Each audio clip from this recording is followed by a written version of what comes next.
Howdy everyone, and welcome to another Minecraft video with me, Akoto Kusamoto, and today we're going to be doing something a little bit different. I've gotten a lot of questions and I've gotten a lot of people asking me, hey, I just started playing Minecraft and I just started my first survival world and I don't know what's going on, but I keep dying and I keep running out of food and I keep running out of resources and materials, and can you help me out a little bit here? And, well, as it so happens, yes I can! So today we're going to actually walk through your first couple of days, in-game days that is, not actual days, in Minecraft, just showing you some basic tips and tricks and things that I do when I start a new world that I think would help you out. Now, this is not to say that this is the only way to do things, because if you look on the internet and the YouTubes, you will find plenty of different things that you can do in your first couple of Minecraft days. Specifically, I would definitely recommend Pixel Riff's Minecraft Survival Guide, but this should give you a real quick starter guide on how to go about your first few days in Minecraft. So step the first before you even start is to give your world an awesome name. Well, I guess this is kind of awesome. Step the next, make sure your cheats and your bonus chest are both off. Hey, if you're going to do survival all the way. Don't cheat and don't get a bonus chest. Cheating tends to make people not care as much about their world as soon as you cheat in items, and the bonus chest, it just gives you a bunch of stuff that, well, if you're in survival, you should be going and getting anyway. Now that you've spawned into your world, it's time to go get some basic necessities before you start building your house or your castle or whatever it happens to be that you are looking to build for this particular survival world. And those necessities are, in no particular order, wood, seeds, sugarcane, and wool. Sugarcane, as you can see, pretty much is almost everywhere. You can find it in riverbanks, you can find it near oceans, you can find it in swamps, you can find it pretty much anywhere you want to go. Same thing with seeds and wood, and we can now make a boat. Fantastic, yay us. Seeds and wood are easy to find. All you have to do is punch grass on your way to wherever you're going to get your seeds. There we go. And now that you've punched a tree, punched some grass, and punched some sugarcane, and gotten your wood, sugarcane, and seeds, it's time to go punch those sheep over there. So yeah, whole lot of punching going on early in the game. Sorry, need the wool. Now that we have some more basic materials here, we have to go ahead and, as always, create our crafting table. We're going to create 12 more planks. We're going to plop down our crafting table, and we are going to go ahead and make us 8 sticks. With these sticks, make yourselves a wooden axe. That is for both chopping down trees and for killing mobs at early levels. And, of course, your terrible, terrible, terrible, yet necessary wooden pickaxe. Now that you have all the basics that you need to get started in Minecraft, don't just go ahead and start exactly at spawn here. Go ahead and explore your world a little bit before you decide where to settle down, because while starting at spawn is sometimes a good idea, especially if you're doing a server, if you're doing a single-player world, starting at spawn may not be the best option, simply because sometimes spawn isn't that interesting a place. Like, it's okay. I mean, we've got the ocean right there, we've got a river, we've got some sunflowers, we've got horses, we've got some livestock running around as far as pigs go, but honestly, if you want to have a really good spot and a spot you'll really enjoy, try to get on the edge of a couple of different biomes. That way you have a little bit more eclectic block palette to pick from. So rather than just oak and birch, or just dark oak, or just birch, or just spruce, you've got a number of different things to choose from. So we're going to explore around a little bit and see if we can find a better place that we can actually build our first home. And when you look at that, within just a few hundred blocks of spawn, we have found a swamp biome right next to a dark oak biome. And it looks like that might be a jungle biome over there. So we are on the edge of 1, 2, 3, 4, 5, if you count the ocean, different biomes. So we have now a wide variety of things that we can choose from as far as block palettes go, biomes go. So plenty of things to choose from here. And it's getting dark, so it's just about time that we did this, which is to make some more oak planks, plop down our crafting table, pull out our wool, dye it whatever color we happen to have found. As you can see, I ran into some cows on my way there and some more sheep, and some of these wonderful new blue orchids. So let's make some blue dye. We're going to make ourselves some blue, light blue wool, and then we're going to make ourselves a light blue bed. And we can go ahead and just put this out in the open, grab a sleep, skip the night, and start fresh the next day. Now, while we are starting fresh today, you may notice my hunger bar has gone down quite a bit, which means we're going to need to find some food soon. Well, luckily we have food. All we need now is a way to cook it up. And, if you may have noticed as well, we are right next to an area with some exposed stone there. So let's go ahead and go grab ourselves some cobblestone, upgrade our tools, make a furnace, cook our food really fast, and continue exploring. And oh look, while getting some stone, I actually have exposed some coal, which is fantastic. That is something we're also going to need very, very shortly, because otherwise we're going to be burning wood to make charcoal. We want to go ahead and conserve our wood early on because we're going to be on the move to start with. We're not going to build a house right away. We're actually going to look around for the perfect spot to build our house. So all we're really going to be doing is slapping down our bed to sleep while it's night out. So we need to grab this coal for certain, and then we need to grab about 24 pieces of cobblestone while we're at it. That will allow us to make 2 furnaces and a full set of necessary tools: a stone pick, a stone axe, and a stone shovel. And while you're at it, more than likely a stone hoe too. So with our newfound coal and cobblestone, we're going to go ahead and use our cobblestone that we found here to make up about 2 furnaces. And also some actual tools. So let's go ahead and make ourselves a stone axe for cutting down more wood, which we're going to need shortly, and a stone pickaxe, which is going to be invaluable when we actually start mining things. Now, do not throw away your wooden tools, because once you plop these down, you can actually use these wooden tools as fuel to go ahead and cook up this raw beef, for instance. And then once those have done their job, go ahead and put 1 piece of coal in to cook up the rest of the beef and whatever else you've picked up along the way. As I said, I ran into some sheep, so I've got some more raw mutton in here that we can go ahead and cook up as well. And that's going to do us for food, for the time being at least. And while the rest of our mutton is cooking up, we're going to actually go over here to some caves that I just saw, because there is more coal in there that we are going to need for later on. So let's go ahead and get this coal out of here. By the time we're done with that, our mutton should be cooked up. That'll mean all of our food is ready to go, and we're not going to at least starve to death within the first couple of days of being in our new Minecraft world. And also, while you're doing this, get some more cobblestone while you're at it. You're going to need that for tools later on, and by later I mean very, very soon, because you want to have a number of stone pickaxes and probably a few stone axes and shovels on you as well, while you are out exploring around, just in case you do run across some surface coal or iron, or maybe get some sand for some glass later on, things like that. So get yourself about a stack of cobblestone while your food is cooking up back at your provisional base. By the time you pick up any surface resources and your stack of cobblestone from the local area here, your mutton should be all done. Notice we only put a few pieces of coal in the furnace to make sure we could just get just that cooked and kept the rest of this empty, because this is not going to be our final home. Nice as this isn't exactly where I want to be yet, so we're going to actually look around a little bit more to see exactly where we want home to be for the future.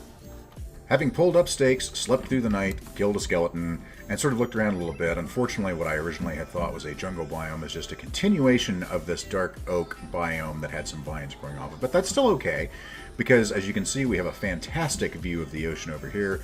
We can see some cows over in the distance. We see some sea turtles, which is even better. We've got a very cool looking snow biome over there that has some spruce, so we're still very close to what I thought was 5 biomes, but only turned out to be 4, but it is still actually 5 because we do have the spruce biome over there. So this is looking like a really, really good world that we've got going on here, and I'm thinking that maybe we should stay near the ocean so that we can take advantage of the kelp and everything that you've got in the aquatic update as well. Dark oak forests are great to be next to because these trees grow so close together and so tall that you can just simply parkour across the tops of them and be able to get a really good view of the surrounding area. So let's keep going and see what we can find. And after only wandering about another 50 blocks or so, I think we have found the spot that we're going to call home for this particular world, because it is close to a number of things that we definitely want as far as a home goes. We have plenty of natural resources in the form of all of these dark oak trees over here. They're going to give us a ton of wood. We also have a stone outcropping over here we can use for an easy source of cobblestone when we need it. We have some more surface resources over there in the form of coal. We have lava over there. We have more sugarcane growing here, which we're going to add to with our own sugarcane. And when I say we're close to natural resources that we need, I'm not talking about iron or anything like that. You can always just dig for that. What I mean by natural resources is you want some place that you've actually got access to a number of things early on, one of those being water. simply because you don't have any iron yet, you can't make buckets. You're going to have to actually bring the water to you rather than you having to actually go get the water and take it to wherever your farm is. Now over here, if you may notice, and you can hear the zombies down in the hole there, we have this area that actually has a built-in infinite water source, which is actually very, very cool. So we could actually use this as sort of a farm area if we'd like, or, hey look, egg, or, look, another egg. We actually have this down here. We can sort of dig this out and use this as a farming area, or we can just simply dig up some dirt and transport it down here by the ocean area and use the natural ocean water as a source to irrigate our crops. And then we've got this area over here if we want to do that as well. So this is a very nice area. We have access to a lot of starting resources. We have access to a lot of natural resources that we're going to need. Yeah, let's go ahead and get started. And when I say get started, I mean keep punching a tree. This time with an axe rather than with our bare hands. We're going to need a lot of wood to get started. So let's go ahead and chop down this dark oak tree. We can then turn it into sticks and other things that we're going to need to be able to create some of our first structures, farms, and food resources of our new world. So now that you have yourself about half a stack of dark oak, a full stack of cobblestone, and a little bit of the starting wood left over from when we first left the spawn area, it's time to create ourselves some better tools. So let's go ahead and make ourselves a shovel, yet another pickaxe, one hoe, and you know what? Let's go ahead and just make ourselves one more pickaxe just to be on the safe side. You don't need a sword just yet because honestly, this axe, since it does more attack damage than any kind of stone sword or wood sword or anything else you can really make at this point, this is better right off the bat. This will allow you to not only kill things like pigs and chickens and sheep and cows, but also do very well dealing with more hostile mobs like zombies and skeletons. And since we have access to a bed that we can go ahead and sleep through the night and not have to worry about zombies or creepers or anything else trying to eat our face, it's time to do a little bit of landscaping to get some dirt, because we are going to take advantage of the fact that the ocean is right here to plant some of our seeds near the ocean, and that should sort out our food needs long term, at least to start with. Obviously, a chicken farm, a pig farm, a cow farm, a sheep farm, something like that is going to be a more reliable source of food and also give you food a lot quicker. Or, you know, if nothing else, you can always go beat those fish up and take their meat. Or just fish from here. That's perfectly fine as well. But to start with, at least having a source of bread, while it's not the most exciting thing, will keep you alive until such time as you actually have a more efficient farm put into play. However, one thing you want to keep in mind for your first couple of nights in your new base area is make sure that as soon as the sun goes down, you are sleeping right away, especially if you're near a dark oak forest, because things can and will spawn and then stay over there and then ambush you. Like, for instance, creepers. They're no fun to deal with, especially when you're first starting off, because they will kill you dead. Also, when shoveling sand out, make sure you're careful, because I just exposed all of this, which includes some iron. Oh boy, that's going to come in handy in a few minutes. But as you can also hear, there's a skeleton down there, so we're going to have to deal with him before we can go down and get our iron, and maybe some other mobs too, because that looks like a very deep cave. Having dug out my area here, we're now going to go ahead and let this water come in, so we'll actually have an area to be able to hydrate for our crops. Now, if you notice, I've actually dug this 9 wide. That's because water will actually go out at 4 blocks to hydrate areas away from it. So if we count over 1, 2, 3, 4, this is the 5th block. We simply get rid of that. The water will come in. We can then use our dirt to fill in those areas, and we'll have some fairly decent hydrated farmland we can use to plant our crops. So with our long-term needs for food now mostly met with the wheat planted, so we can actually get some bread out of that, plus having some other things that we can actually pick up around here, such as pigs and fish and a few other things, and with a ridiculous amount of sugarcane planted, I don't know how I managed to get that much, we now need to think about putting down some roots and making our little base here into a proper home. The way we're going to do that is we're going to actually make ourselves a double chest. We can put it pretty much anywhere you want, because it's probably going to move a little bit later here. But for right now, we're going to put it down over here, store all of this stuff that we don't really have need for at the moment, like our extra wool, some of our extra cobblestone, our flowers if we pick any of those up, extra seeds, extra saplings, pick those up, apples, sand, and other various random things you've come across like leather in your travels so far. Next on the agenda is a little bit of exploration, so we're going to need to get ourselves about a half a stack of torches, and then we can go ahead and put the rest of this away for right now, because we're going to be exploring some of the surface features around here to see if we can find any surface resources like iron, more coal, maybe some different types of stone if you're looking for that. But first, we need to go deal with this skeleton down here. No. Ow! Skeleton dealt with, and torches in hand, we can now light up this little cavern that we actually happened to find that was right near our base, being very careful not to touch any of this up here because there might be block updates that'll cause sand to come down on your face and suffocate you, and that would be bad. But we do want to get this exposed iron for certain, because this is actually going to allow us to make even better tools so we can actually get a proper start on our base.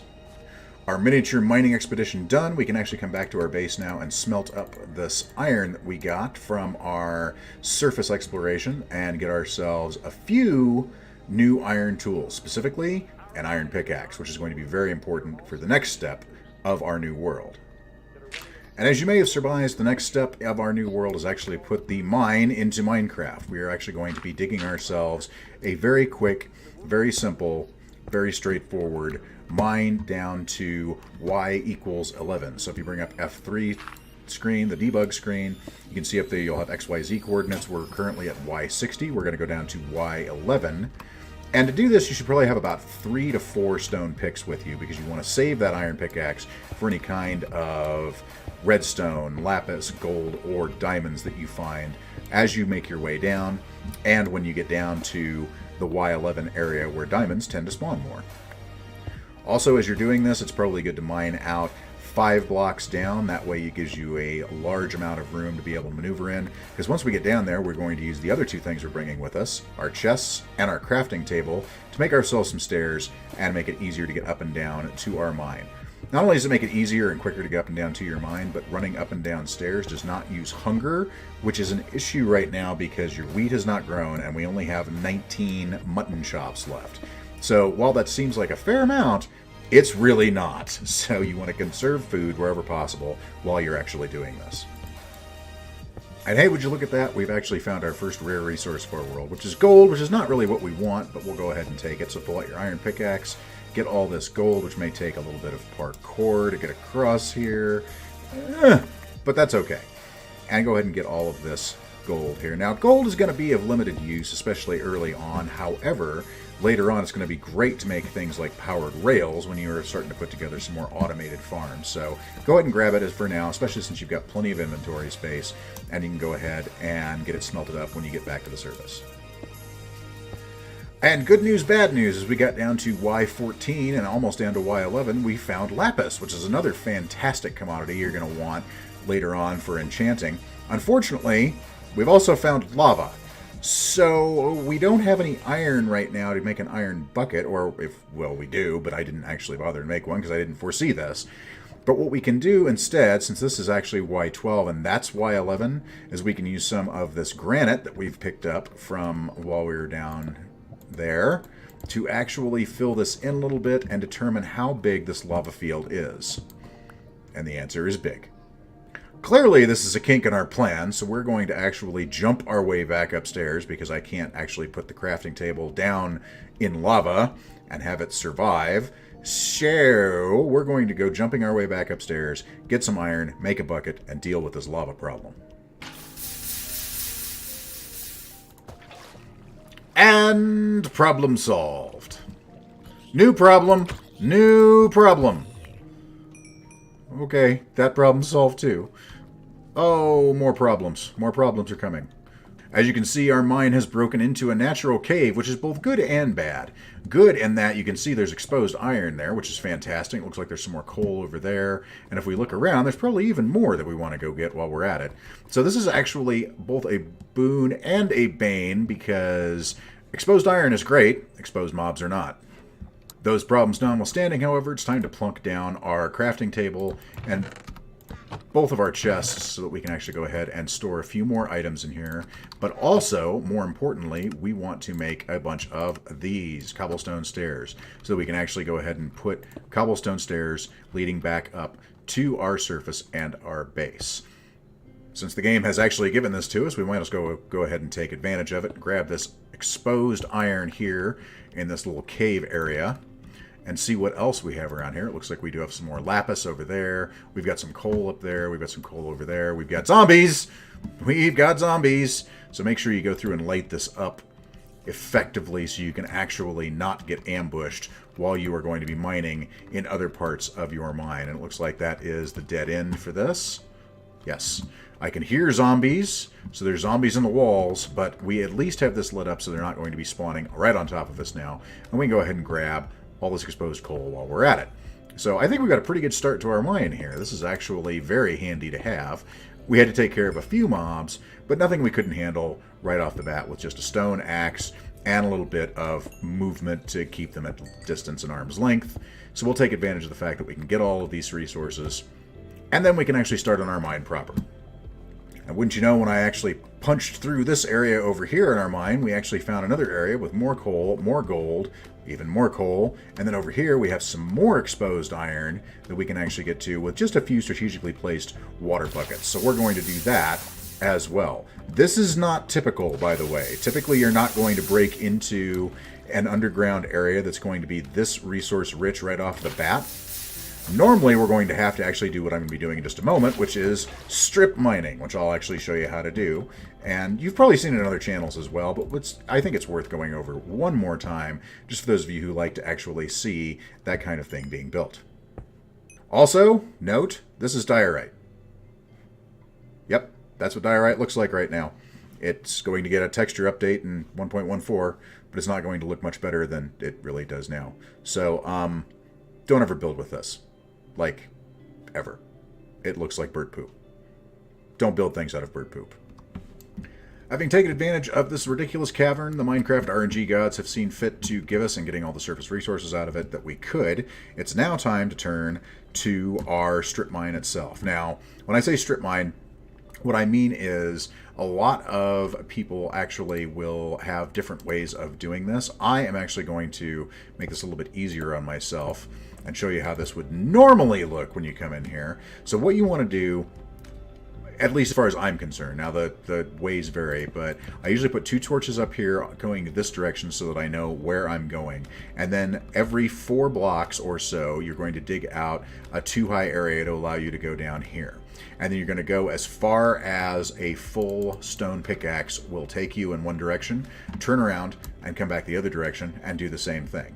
So that'll give you a fair distance traveled with your mining, and the stone pickaxes will allow you to get a barometer on how far you've gone. So let's start off here and see how far we can get. And as I said, the techniques for this vary, so basically use what you think works best for you. This is the technique that I actually learned from watching people like Mumbo Jumbo and Pixel Riffs and Waddles and a few others. Y11 is good because that is where diamonds seem to be the most prolific, and doing this every 4 blocks or so will give you pretty much unfettered access to anything you're going to see in there, because most resources do come in blocks of 4 and typically in a cube shape, so that way you're not going to be missing any resources as you go. Another thing that I typically do is I will actually finish mining out the entire tunnel before I go back and actually get the resources that I have actually exposed in here. So I will mine all the way down to the end and then come back and get any resources that I've happened to find on the way. So iron, redstone, lapis, diamonds, gold, whatever it happens to be, I save until I'm actually going back on the return trip, because often I'll actually miss stuff on the way in and find it on the way out. So I don't want to actually double up the work that I am doing while I'm actually doing this. And hey, look, we've actually exposed some gold up here, finding our iron. Fantastic. More gold for our world and our powered rails, which will be coming soon, I'm certain. Something I was just reminded of when I came back through here and found my crafting bench on fire is that lava will go through obsidian and burn things. Yeah, I forgot about that. So, if you're in an area like this, it's probably a good idea to do something along these lines. Keep that off this. And in fact, I should probably take this chest and move it as well, because that could be bad. Having avoided that minor catastrophe, stopped back upstairs to sleep for the night, picked up more torches and a few more pickaxes, we are back to our first mining expedition of our new world. And I would suggest actually doing this for 4 branches or until you find diamonds, whichever comes first. Well, it's not diamonds, but in a side passage we found these emeralds, which are extremely rare and are typically only found in caves that are in taiga and dark oak biomes, so definitely take advantage of that. And on our very last stone pickaxe, our last conduit corridor here, we ran into what looks like the mother lode of diamonds. So let's go ahead and get these.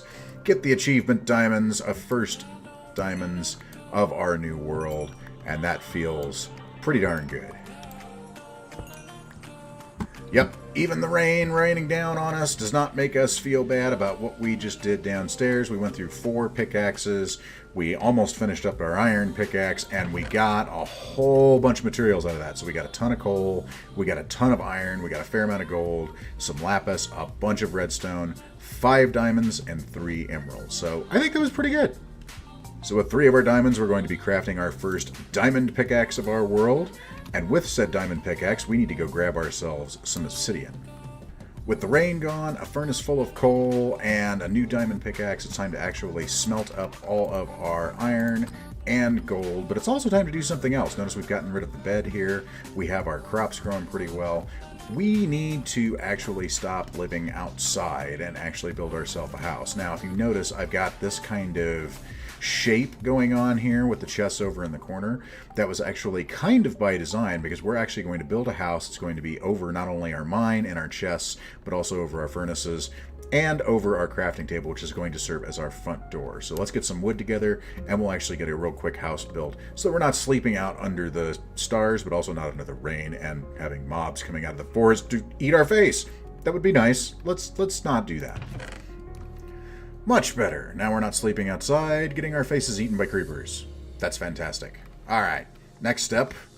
We need to armor up. This feels much better. Now we can actually go ahead and explore a lot of those caves and caverns and various tunnels that we've actually been running into, both in our cave system and out in the wild, and feel a little bit better about life. Before we do that, a couple of other preparatory steps. Since we have our obsidian, we have some diamonds, we have a book left over from the leather we got from one of those cows, we can make ourselves an enchanting table and start to put some basic enchantments on our gear. Early on, since you only have the enchanting table, you don't have any books or anything to go with it, your best bet is usually going to be this one. However, this is Unbreaking 1, which doesn't do us a lot of good, so we basically got 2 levels of Efficiency 1. We're going to try this one and see what we get. Just Efficiency 1. Well, I guess we couldn't really expect much more. But Efficiency 1 will help us mine a little bit faster, as well as give us our first enchanting-related achievement. So, not bad, all things considered. And now it's time to actually do our first wheat harvest, since all of this wheat is now grown in. Well, it's not sexy, but you know what? It's a renewable source of food, which means we are not going to starve in our world today. So, at least, if nothing else, we have bread. Yay, bread. And for the last step of our starter world here, we're going to go ahead and make ourselves a flint and steel. We're going to take our obsidian, our flint and steel. We're going to go over here to this area, and we are going to make the first nether portal of our new world.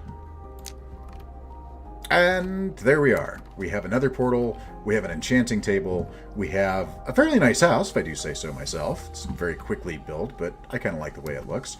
We have a renewable source of food, we have sugarcane growing back here, which means both sugar and paper, and we've got a ton of it growing.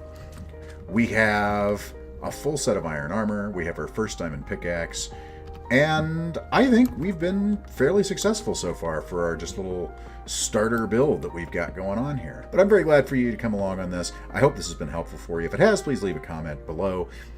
What various different things do you do when you first get into a new world? What is your typical modus operandi when you show up? What's your normal pattern? Are there anything that I did in here that's different from what you do? Are there things in here that I missed that you actually do in yours? Leave a comment below, and also leave a like on your way out the door, as it really helps out the channel and I would greatly appreciate it. I put content on this channel about 3 to 5 days a week. I am also doing live streams at twitch.tv/Akoto Kusamoto Sundays through Thursdays. So feel free to stop by on those days and say hello to me and the rest of our community. I do Minecraft, I do Fallout, I do other survival content, I do various open world games, sandbox games, lots of different stuff that we actually do on the channel. So sooner or later, you'll probably run across some game that I'm playing that's more your liking, if this is not. If you really like the content, feel free to subscribe. By the way, make sure you go out tonight, play some games, have some fun, and we'll see you again soon. Have a good night, everybody.